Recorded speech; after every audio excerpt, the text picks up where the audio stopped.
Asni rohamani hamuna siya debata amata don siya anak na Tuhan Yesus Kristus Tuhatai. Amin.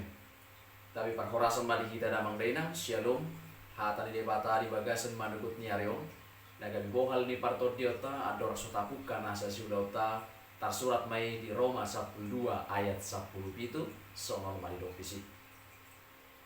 Janganlah membalas kejahatan dengan kejahatan. Lakukanlah apa yang baik bagi mereka. Unang baloson hamu najat aloni najat.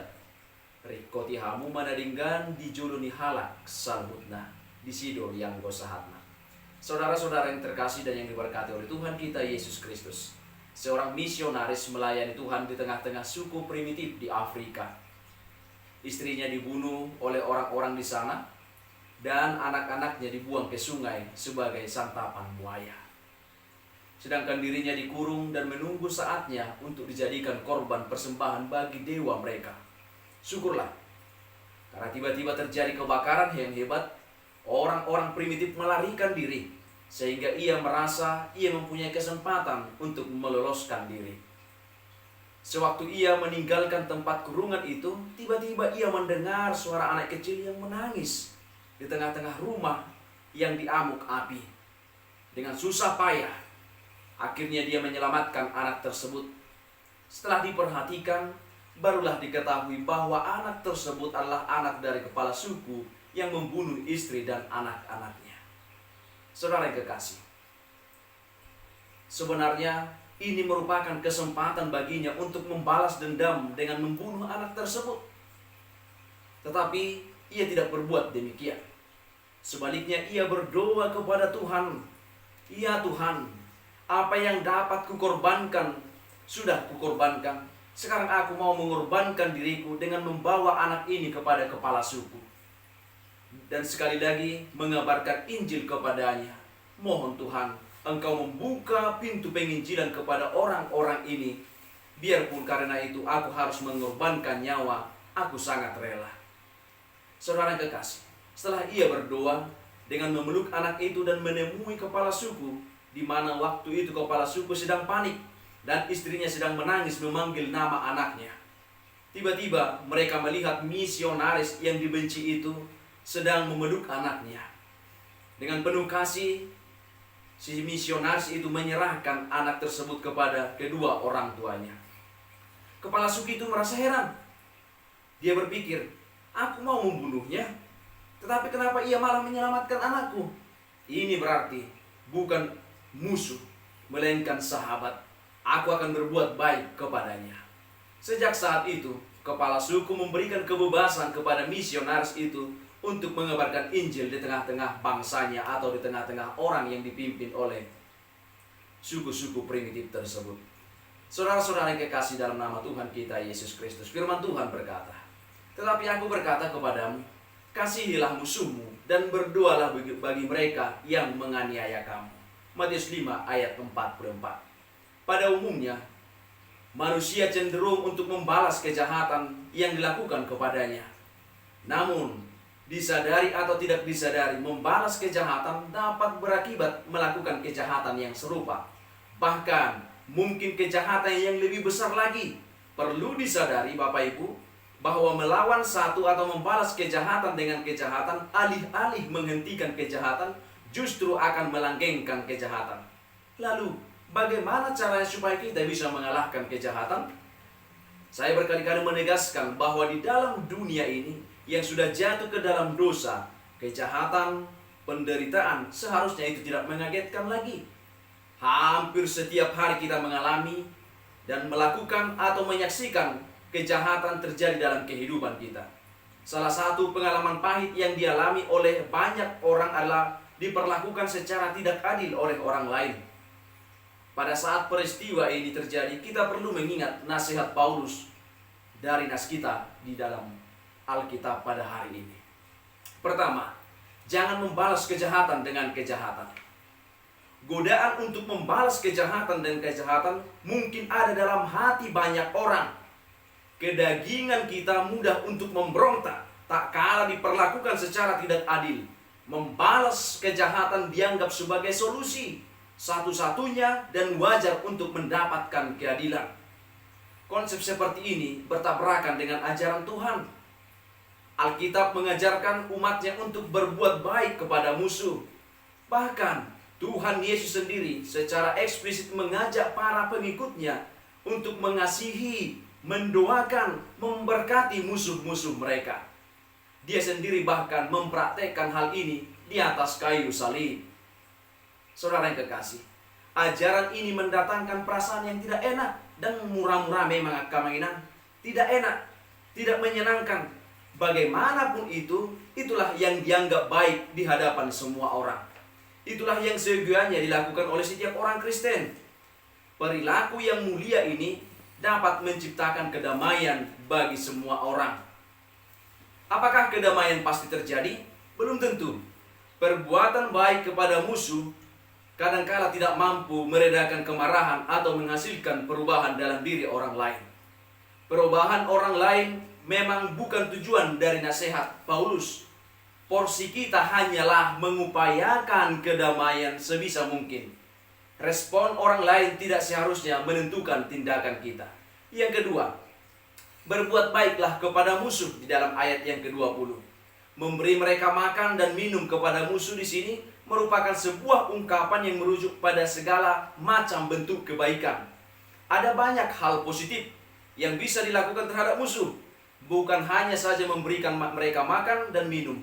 Paulus sebenarnya bahkan sudah menyinggung tentang memberkati orang-orang yang menganiaya kita. Tertulis dalam Roma 12 ayatnya yang ke-14. Menahan diri untuk tidak membalas kejahatan dengan kejahatan mungkin saja sukar bagi kita. Namun lebih sukar lagi adalah menunjukkan kebaikan kepada lawan. Kita tidak hanya dituntut untuk secara pasif membiarkan sesuatu, kita pun harus aktif melakukan sesuatu. Sikap membiarkan bisa saja sekadar didorong oleh ketakutan atau ketidakpedulian terhadap musuh. Diperlukan kekuatan dan keberanian yang lebih besar untuk melakukan kebaikan terhadap lawan. Secara alamiah, kita terdorong untuk membalas kejahatan dengan kejahatan tanpa alasan yang kuat dan tepat. Sulit bagi kita untuk berani melakukan sesuatu yang berlainan dengan naluri dan kecenderungan kita. Adakah alasan kita untuk bertindak sebaliknya? Alasan paling kuat dan tepat adalah ajaran firman Tuhan. Paulus mengutip nasihat yang sangat bijaksana dari Amsal 25 ayat yang ke-22 berkata, dengan melakukan kebaikan kepada orang lain, kita telah menumpukan bara di atas kepalanya. Apa maksud dari kalimat ini? Menurut penafsiran berkata, kita menumpukan kasih di atas musuh kita tersebut. Kita tentu berharap bahwa ia dapat melihat kasih kita dan akhirnya mengenal juga tentang kasih Kristus yang sangat luar biasa. Tetapi andai kata ia tidak dapat melihat kasih tersebut, maka adalah hak Tuhan untuk melakukan pembalasan. Saudara-saudara yang kekasih, jika kita membalaskan kejahatan dengan kejahatan, maka akan ada menjadi dua penjahat. Tetapi ketika kita tidak membalas kejahatan dengan kejahatan, hanya akan ada satu penjahat atau kejahatan. Tapi justru sebaliknya, ketika kita membalas kejahatan dengan kejahatan, maka akan ada penjahat yang baru, yaitu kita, ketika kita membalas kejahatan dengan kejahatan. Melalui bacaan hari ini, Paulus mengajarkan kita untuk mengalahkan kejahatan dengan kebaikan. Paulus mengajarkan kita untuk berbuat baik kepada semua orang, juga kepada orang-orang yang telah menyakiti kita. Bila perlu, memberi mereka makan, minum, dan berbuat jahat kepada kita. Paulus juga mengajarkan untuk tidak menuntut balas atas kejahatan orang lain yang berbuat kepada kita. Sebab pembalasan adalah hak Tuhan. Bagian kita lah mengasihi sesama manusia, seperti mengasihi diri sendiri, seperti yang diperintahkan oleh Tuhan dalam Tauratnya. Kejahatan, kebencian, dan dendam hanya akan menjadi penghalang berkat Tuhan yang dicurahkan. Sampai saat ini masih banyak orang Kristen yang sulit untuk mengampuni orang lain. Hatinya masih dipenuhi rasa sakit hati, kepahitan, dendam. Mengampuni bukan berarti kalah. Justru mereka jalan menuju kemenangan untuk meraih berkat-berkat daripada Tuhan. Jadi, janganlah kamu kalah terhadap kejahatan. Kalahkanlah kejahatan dengan kebaikan. Roma 12 ayat yang ke-21. Maka, percayalah bahwa orang-orang benar tidak akan pernah ditinggalkan oleh Tuhan, sebab ia menetapkan langkah-langkah orang yang hidupnya berkenan kepada Tuhan. Mazmur 37 ayat 23. Kita harus bisa mengampuni dan melupakan kesalahan orang lain. Dan ingat, kejahatan hanya bisa dikalahkan oleh kasih. Amin. Tuhan Yesus memberkati.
Bapa kami yang di surga, dikuduskanlah namamu, datanglah kerajaan-Mu, jadilah kehendak-Mu di bumi seperti di surga. Berikanlah kami pada hari ini makanan kami yang secukupnya, dan ampunilah kami akan kesalahan kami, seperti kami juga telah mengampuni orang yang bersalah kepada kami. Dan janganlah membawa kami ke dalam pencobaan, tapi lepaskanlah kami daripada yang jahat. Karena Engkau yang punya kerajaan, dan kekuasaan, dan kemuliaan sampai selama-lamanya. Amin.